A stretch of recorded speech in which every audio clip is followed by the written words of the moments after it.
वाह मस्त. कधी न पाहिलेली कुठे न खाल्लेली यूट्यूबवर पहिल्यांदा ही रेसिपी आपल्या चॅनलवर आलेली आहे, माझ्या हातची चव या चॅनलवरती. त्यामुळे व्हिडिओ स्किप न करता तुम्हाला लास्टपर्यंत पाहायचा आहे. खूपच भन्नाट आणि कधी न खाल्लेली आणि कुठे न पाहिलेली ही रेसिपी आहे. तर चला तर मग झटपट आपण रेसिपी पाहूया. माझ्या हातची चव चॅनलमध्ये तुमच्या सर्वांचे स्वागत आहे. डाळ 1 तास भिजवून घेतलेली आहे, त्यामध्येच कढीपत्ता टाकून घेतलेला आहे आणि डाळ ही 1 तास भिजत घातलेली आहे. बघू शकता छान भिजलेली आहे. त्याच्यानंतर मी इथे बोनलेस चिकन घेतलेला आहे आणि 7-8 हिरव्या मिरच्या घेतल्या आहेत. तुम्ही तुमच्या चवीनुसार घ्यायच्या आहे. आणि त्यात टाकण्यासाठी मी मसाले घेतलेले आहे. इथे कोथिंबीर आहे, तीळ आहे, त्याच्यानंतर जिरे पण आहे आणि धने पण आहे. धने आपण क्रश करून घेणार आहोत. तर चला तर मग तुम्हाला दाखवते पुढचं. मिक्सरचं भांडं घ्यायचं आहे. मिक्सरच्या भांड्यामध्ये डाळ टाकून घेऊया आधी.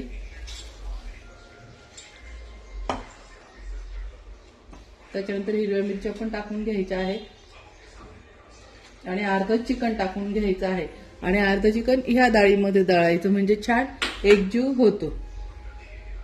हे अगोदर असंच दळून घ्यायचं आहे. आता हे मी मिक्सरला दळून घेते. अशा पद्धतीने दळून घ्यायचं आहे. बघू शकतात जास्त एकदम चिकन पण नाही आणि जाड पण नाही, खूप छान पेस्ट झालेली आहे. चला तर मग आता दुसरी डाळ पण दळून घेऊया. आता ही उरलेली डाळ पण दळून घेते. आता ही पण डाळ बारीक झाली, ही पण आपण याच्यामध्ये मिक्स करून द्यायची आहे.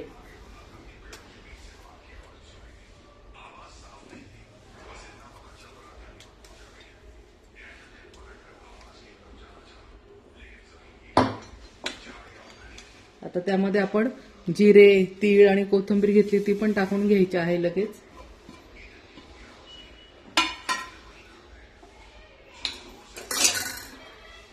हळद टाकून घेऊया. हळद टाकून घ्यायची आहे.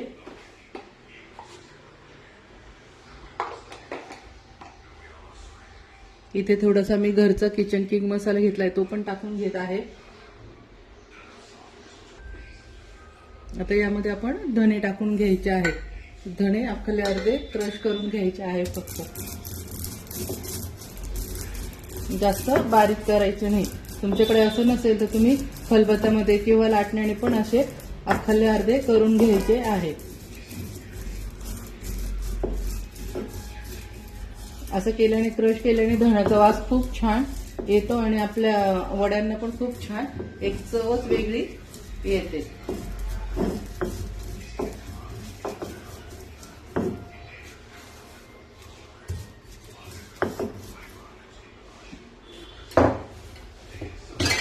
अशा पद्धतीने करून घ्यायचे आहे. बघू शकतात असे क्रश करून घेतलेले आहे. तर यामध्ये आपण टाकून घ्यायचे आहे सर्व.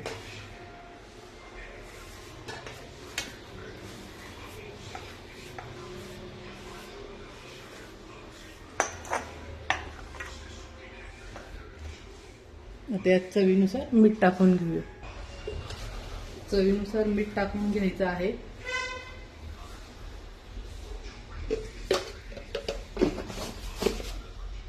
इथे मी आळूचे पानं भरपूर एक जुडी मोठी गट्टी घेतलेली आहे.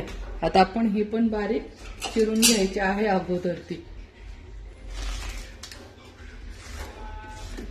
अशा पद्धतीने बारीक एकदम चिरून घ्यायचे आहे. याच्यामध्ये आपण मुगाचीच डाळ घ्यायची आहे. ज्यांना बेसन पीठ घ्यायचं तर ते बेसन पीठ पण घेऊ शकतात. ते पण जेवढं मुगाच्या डाळीने टेस्ट येते तसं बेसन पिठाने वगैरे येत नाही. त्यानंतर त्यात कॉर्नफ्लॉवर पण तुम्हाला वापरायचं नाहीये. अशा पद्धतीने सर्व बारीक पानं चिरून घ्या. आता इथे मी चिंचेचा पल्प टाकून घेत आहे. तर तुम्ही लिंबू टाकू शकता. ते माझ्याकडे लिंबू नसल्यामुळे मी इथे चिंचेचा पल्प टाकून घेत आहे. तर याच्याने पण खूप छान लागतं. आणि पल्प नसेल तर तुम्ही लिंबू टाकायचं आहे. आणि ज्याला थोडंसं खट्टा मिठ्ठा आवडत असेल तर त्यांनी थोडेसे साखरेचे दाणे टाकून घ्यायचे आहे. किंवा मग असंच तुम्ही बनवू शकता. ते आम्हाला गोड लागत नाही म्हणून मी साखर यात टाकत नाही, मी स्किप करते. पण तुम्हाला हवे असेल तर तुम्ही यात टाकू शकता. ते हे वडे छोटे छोटे बारीक बारीक टिप तुम्ही लक्षात ठेवा आणि प्रॉपर बघा, व्हिडिओ स्किप न करता, तेव्हा तुमचे प्रॉपर वडे बनतील, फसणार नाही कुठे. आता इथे मी हात स्वच्छ धुवून घेतलेला आहे आणि आपल्याला हे हाताने छान एकजीव करून घ्यायचा आहे. चमच्याचा वापर करायचा नाही. आपला मायेचा हात जेवढा आपण स्वयंपाकात लावतो तेवढं टेस्टी जेवण बनतं. इथे चमच्याचा वापर करायचा आणि हाताने छान मॅश करून घ्यायचं आहे. अशा पद्धतीने सर्व मॅश करून घ्यायचं व्यवस्थित. हे वडे चवीला खूप म्हणजे खूपच भन्नाट लागतात. आपण बेसन पिठाच्या आळू वड्या तर सर्वच बनवतात, पण हा खूप वेगळा आहे आणि खूप खास आहे. याची चवच एक वेगळी येते. त्यामुळे मी आवर्जून सांगेल की यामध्ये तुम्ही मैदा, कॉर्नफ्लॉवर किंवा बेसन पीठ वापरायचं नाही. हे खूप छान मुगाच्या डाळीचेच वडे खूप म्हणजे खूपच चवीला भन्नाट लागतात. तुम्ही जेव्हा बनवाल तेव्हा मला कमेंटमध्ये सांगायचं आहे कसे झाले म्हणून. आता यामध्ये आपण सर्व आळूचे पानं चिरलेले ते टाकून घ्यायचे आहे.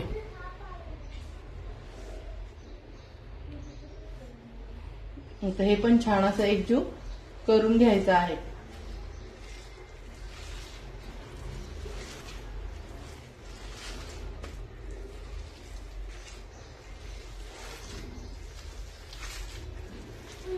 अशा पद्धतीने सर्व एकजीव करून घ्यायचं आहे, बघू शकता.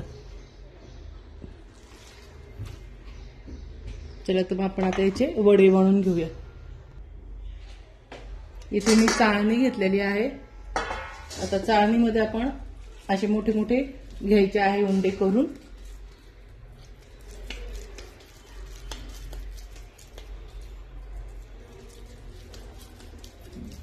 आणि असे सिलेंडर शेपचे तुम्ही करून घ्यायचे आहे. बघू शकता, मी जवळून पण दाखवते. असे उंडे करून आणि असे लांब सिलेंडर शेपचे करून आणि याच्यात टाकून घ्यायचे आहे.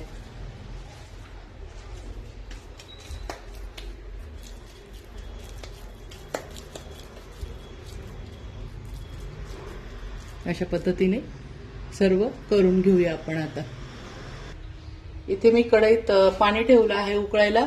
आता आपण ही जी चाळणी आहे वडे ठेवलेली याच्यावर ठेवून आणि वाफवून घ्यायचे आहे. आता याच्यावर मस्त झाकण ठेवून आणि आता हे 15 ते 20 मिनिटं शिजू द्यायचे आहे. त्यानंतर चाकू किंवा टूथपेस्ट घालून चेक करायचं आहे. जर समजा पीठ लागलं नाही चाकूला किंवा टूथपिकला तर आपले वडे झालेले. चला तर मग आपण आता वाफवून घेऊया.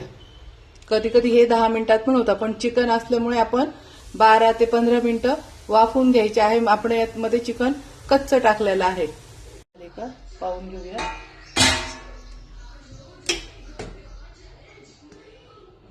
वा, हे इथे आता चाकूला काहीच लागलेलं नाही. सर्व वडे दाखवते बघा, एकदम क्लीन चाकू निघाला आहे. म्हणजे आपले वडे झालेले आहे.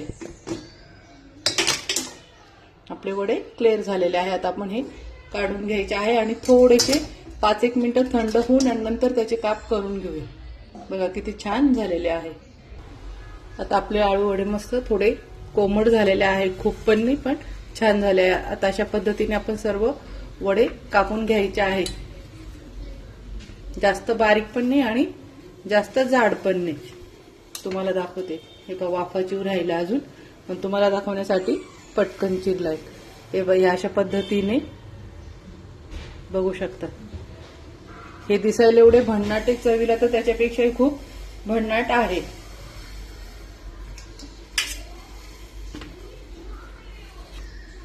आता हे सर्व असे आपण कापून घ्यायचे आहे.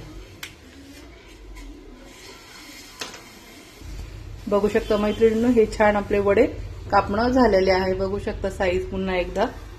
चला तर मग आता हे आपण फ्राय करून घ्या. कोणाला जर शेलो फ्राय करायचे असेल तर ते पण करू शकता. ते कोणाला डीप फ्राय करायचे असेल तर डीप फ्राय पण करू शकता. ते दोन्ही छान लागतं. आता मी गॅसवर कढईत तेल ठेवलं आहे, तेल टाकलं आहे. आता आपले वडे टाकून घ्यायचे आहे.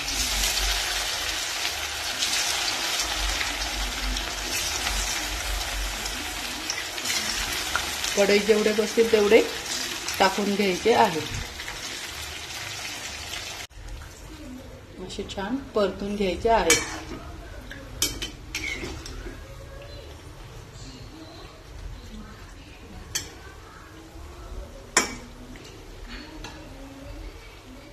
आता छान गोल्डन ब्राऊन होईपर्यंत तळून घेऊया.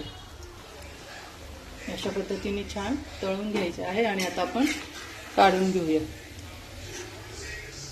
बघू शकता किती छान गोल्डन ब्राऊन कलरचे झाले आहे. जास्त पण काळे करायचे नाही. आता आपण दुसरे टाकून घ्यायचे आहे. अशा पद्धतीने आता सर्व तळून घ्यायचे आहेत. आपले छान वडे बघू शकता खूपच सुंदर झालेले आहे. मी तुम्हाला एक तोडून पण दाखवते. बघा खूपच छान झालेले आहे. तुम्ही पण एकदा नक्की बनवून पहा माझ्या पद्धतीने. तुम्हाला खूप खूप आवडेल. एकदा जर बनवलं तर तुम्ही आळूचे पानांचे वडे फक्त चिकन मध्येच बनवाल, बाकीचं पूर्ण विसरून जा. त्याच्यामुळे एकदा नक्की ट्राय करा. आणि कशी वाटली फ्रेंड माझी रेसिपी? आवडली असेल तर माझ्या चॅनलला लाईक करा, सबस्क्राईब करा आणि शेअर करा. आणि असेच नवीन नवीन व्हिडिओ पाहण्यासाठी माझ्या चॅनलला फॉलो करायला विसरू नका मैत्रिणींनो. Bye bye. मस्त खा आणि मस्त रहा.